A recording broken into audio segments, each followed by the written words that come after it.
Okay, hi everyone. This is another video for the second year part-time Maths 4 group.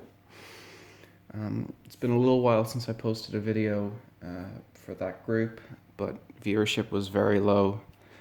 I wanted to see the numbers go up a little bit before I continued because this is a particularly time-consuming subject to prepare. But I'll do my best to keep talking.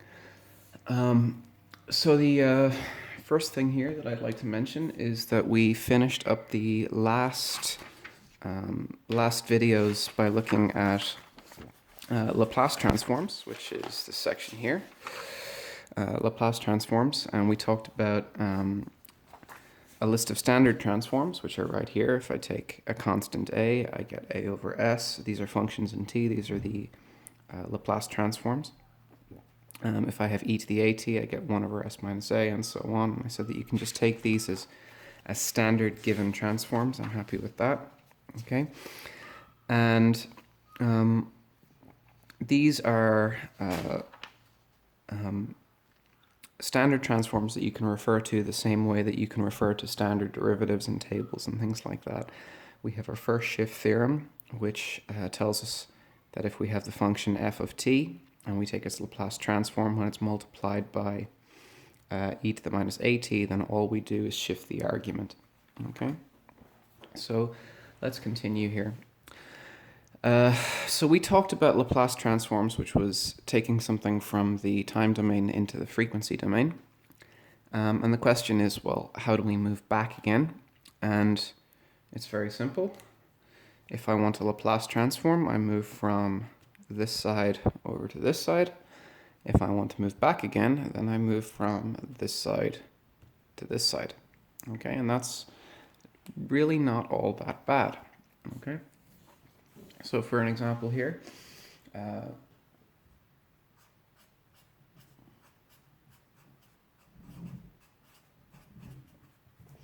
we suppose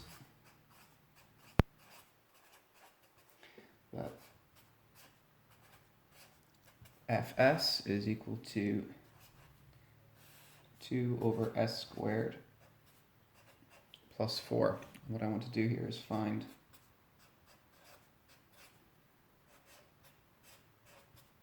ft. Okay, well, this is really not so bad. All I do here is I read through and I see which one of these looks most like what I have. Okay, and we can see here that the one that would work is the sine function. Sine at goes to a over s squared plus a squared. So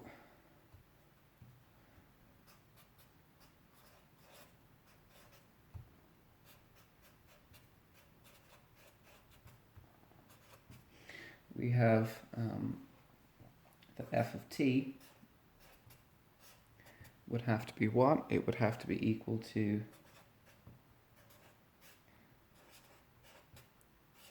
the sine of 2 times t. Why? Because if I put 2t in here, I'll end up with a 2 on top, an s squared on bottom, and a 2 squared down here, and that would give me exactly what I need. Okay, and the way we write this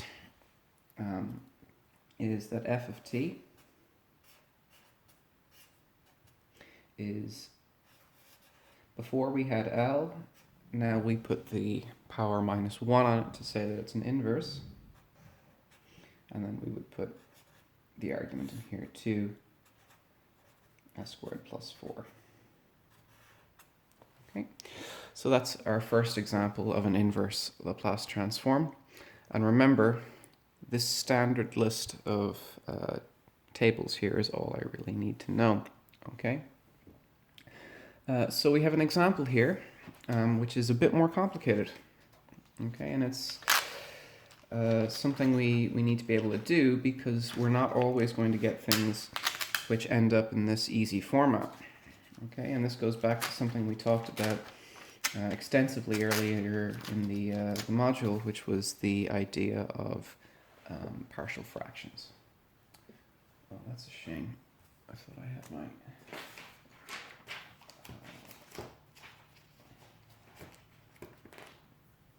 Pause here for a moment. Okay, sorry, my apologies there. I forgot the sheet that kind of allows me to soak through. Allows me to write without the ink soaking through. So we have another example. Hopefully this page isn't too messy now that you can't read it.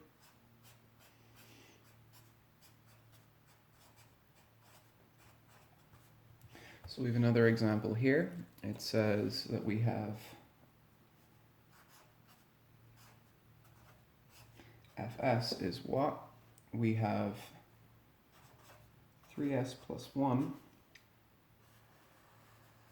and on the bottom we have s squared minus s minus 6. Okay, and we can see that this is simply not in the form where I can do a direct transformation back again. Okay, so I'm going to need to break this up in some way that will allow me to make it work. Okay, so we use partial fractions.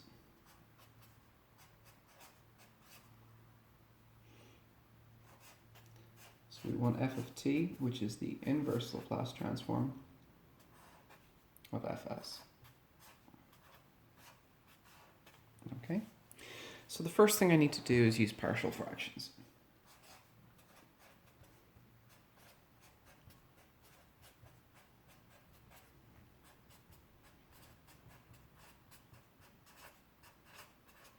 Okay, and this is, fairly simple to do. It's basically just the idea of a common denominator, but backwards. So the first thing I have to check is if the degree on top is less than the degree on bottom, and in this case it is. I have degree 1 on top and degree 2 on bottom. So now I need to factorize the bottom. I have s squared minus s minus 6, and that breaks up as I have s and s. We can see that it's a minus 6 with a minus in the middle. How am I going to get there? I know that I have to have mixed signs. Okay, and I know that the sign here is minus, which means that the bigger number is the negative number. So I have s plus 2 and s minus 3. Okay, so now what do I have? I have 3s plus 1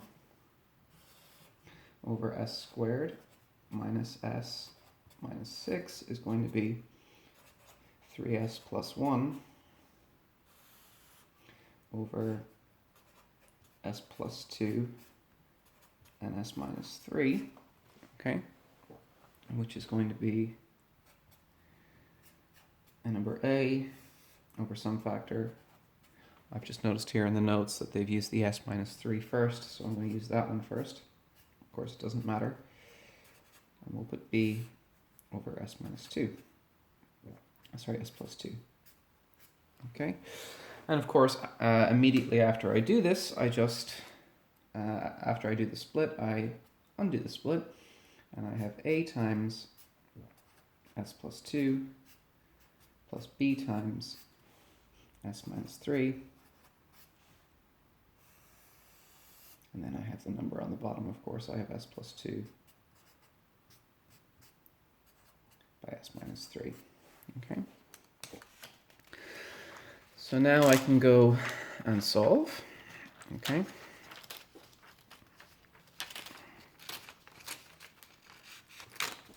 so how did this work before? Well, the way this worked before is I can see that I have exactly the same denominator here and here, and the two expressions are equal, which means the numerators must be equal also. Okay, so I have 3s plus 1 must be equal to a times s plus 2 and b times s minus 3. Okay, and I could multiply this out and I could solve simultaneous equations or whatever I like. This is one of those ones where I could solve it using a substitution. So if I let s equal to minus 2, okay, what would I end up with? I would have 3 times minus 2 plus 1 is equal to a times 0, and then plus b times minus 2 minus 3, and that would give me here minus 6 plus 1, which is minus 5, would be equal to b times minus 5, and that would tell me that b has to be 1.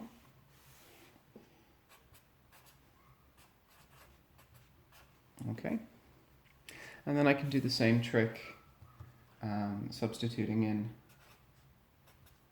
for the b. If I choose s to be equal to 3, then I would have 3 times 3 plus 1 would be equal to, now I would have a times 3 plus 2, and I would have b times 0. Okay, which would mean that 10 was the same thing as 5 times a, or a times 5, and that would tell me that a had to be 2. Okay, so a is 2. So now what do I have? Going back to my previous expression here, I can see that I can break this expression up into the same way. I have 3s plus 1 on top. I have the s squared minus s minus 6, and that's going to be equal to a over s minus 3. A was 2. And I have b, which is 1, over s plus 2. Okay. Now, that is relatively simple and straightforward. Okay. It's not too complex. It's just partial fractions like I've done before. The question, though, is how can I use this information to find the inverse Laplace transform? Okay, well, we said that the Laplace transform of a sum was the sum of the Laplace transforms, and it holds to reason then that the inverse Laplace transform of a sum is the the sum of the inverse Laplace transforms. So let me just keep this in mind here. Now, what I was interested in, what I knew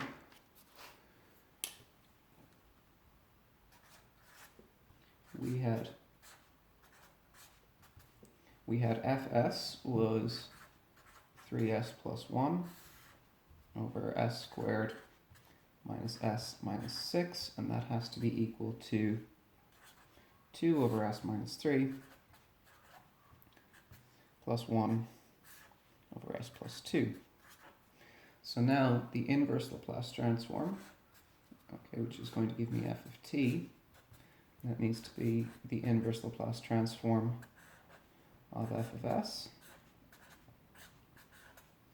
which is the inverse Laplace transform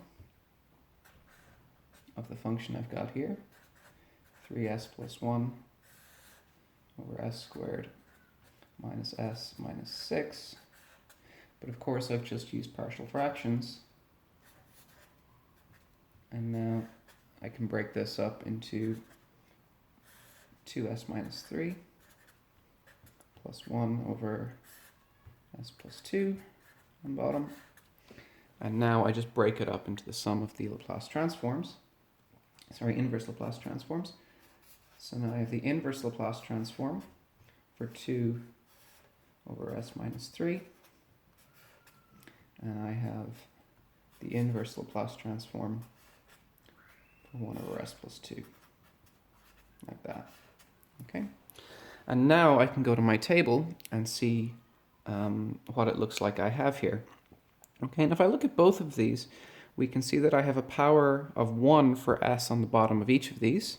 Okay, and we can see that I have a minus and a plus. Okay, this one has a multiplier of 1 on top, this one has a multiplier of 2. So we'll take out that multiplier of 2, and then we'll just look at the s minus 3 part.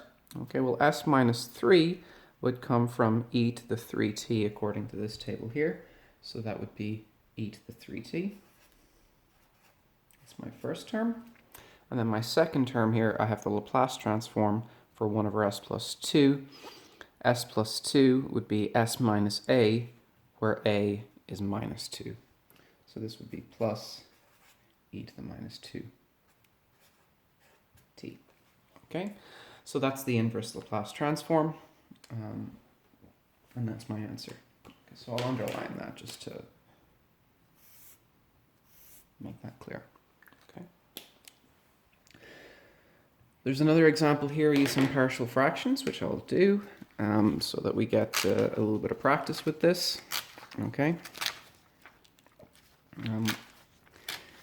And just remember that the partial fractions are, an extremely useful idea. We'll use them for integration. We'll use them for inverse transforms, but they have lots of other uses in maths as well. Okay. So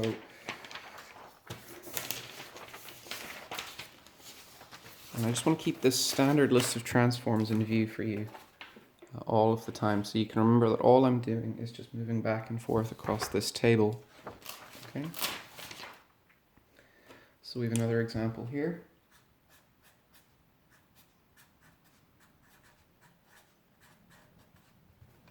My next example is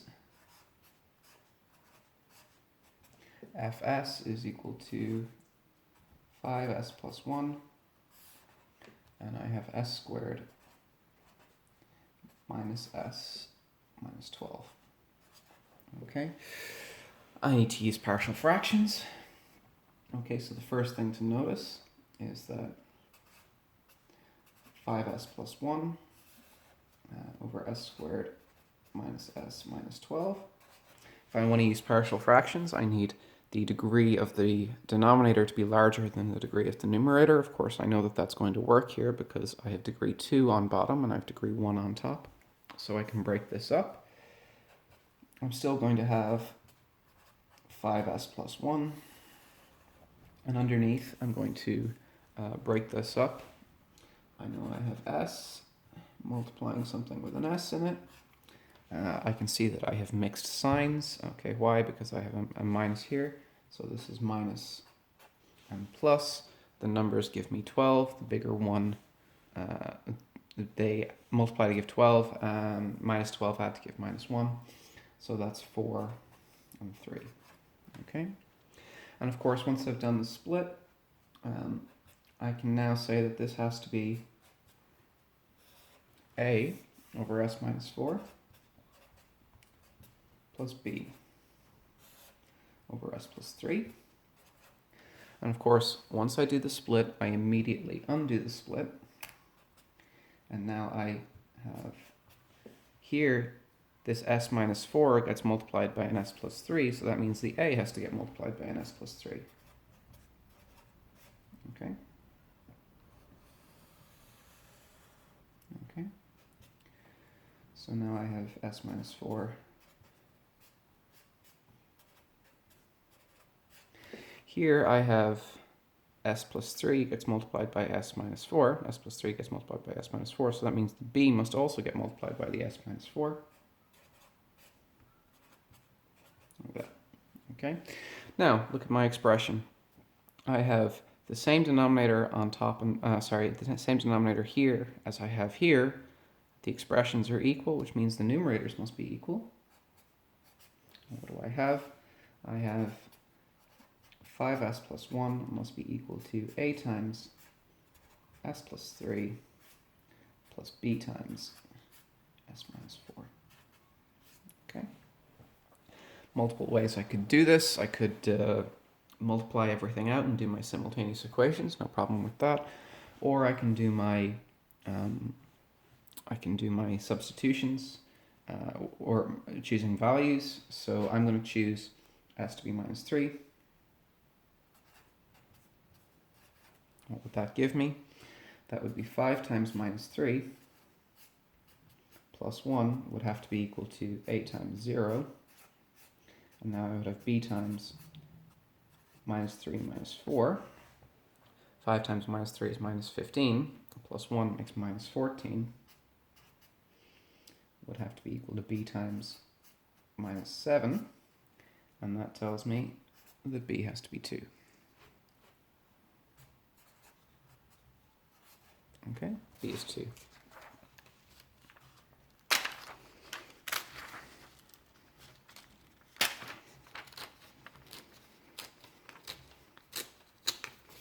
Okay.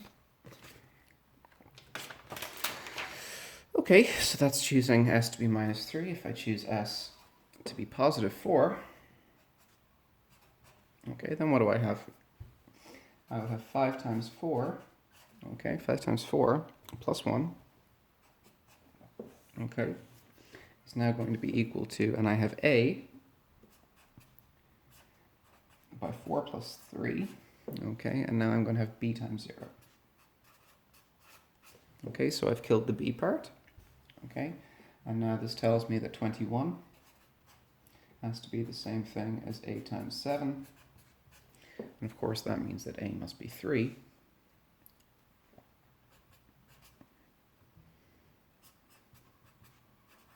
Okay, so now I have that 5s plus 1 over s squared minus s minus 12. That must be equal to, and it's this sum here, a is 3 over s minus 4, plus b was 2 over s plus 3. Okay, which means that f of t is the inverse Laplace transform of f of s, which is the inverse Laplace transform. And the original form for f of s was this, 5s plus 1 over s squared minus s minus 12. Okay, which is the inverse Laplace transform of now 3 over s minus 4 plus 2 over s plus 3. And the inverse Laplace transform of a sum is the sum of the inverse Laplace transforms. Okay, so I have 3 over s minus 4, inverse Laplace transform, and inverse Laplace transform of 2 over s plus 3. And now I get my answer. Okay, this is 3 over s minus 4. So let's go back to our table here. We have this kind of form again. Okay, we have a 3 on top, we have an s minus 4 on bottom, so that means that the a here is a plus 4. So this one is 3e to 4 times t. Okay, coming from my tables. Okay, and now here I have a multiplier of 2. Okay, multiplier of 2 on top. I have s plus 3 on bottom. Okay, plus 3 on bottom would correspond to an a of minus 3. So that's e to the minus 3t. Okay, and that's my answer.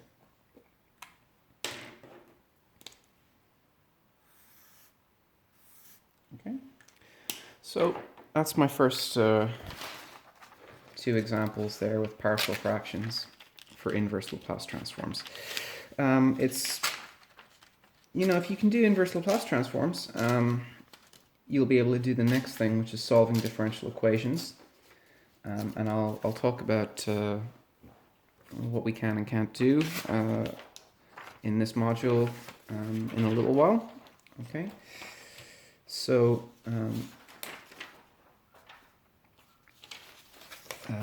I'll move on to that in the next video. Okay, so that's an example here, and then there's another example of an inverse Laplace transform, which involves, actually, now that I look at it, that is probably a useful one to look at as well. So I think I'll do that next example in the video before moving on. Okay. Actually, I'm at 24 minutes now, I think, on this video, and these videos tend to fail if I let them run too long, and then I have to re-record them. So I think I might just stop here, and then I'll move on to the next example in its own short video, and then we can move on to the next topic. Okay.